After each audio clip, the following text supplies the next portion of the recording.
এগুলো কৃষ্ণচূড়া ফুল। কৃষ্ণচূড়া ফুলের চারা এনে রেখে দিয়েছি টবে করে। এখন জায়গা মতো পটিং করতে হবে, রোপণ করতে হবে। তো এইখানেই ফুল ধরে গেছে। তো এখন বসানোর আগে আমি একটা ভিডিও করে রাখলাম। বিশাল গাছ হয়। এই যে আরেকটা কৃষ্ণচূড়া গাছ চারা।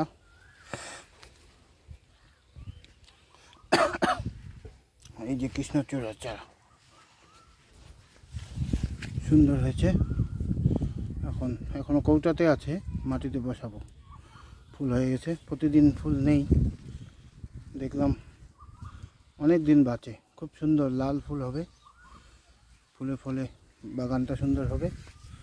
এই জন্য এই কৃষ্ণচূড়া কয়েকটা সংগ্রহ করেছি। এই যে ফুল, সুন্দর ফুল।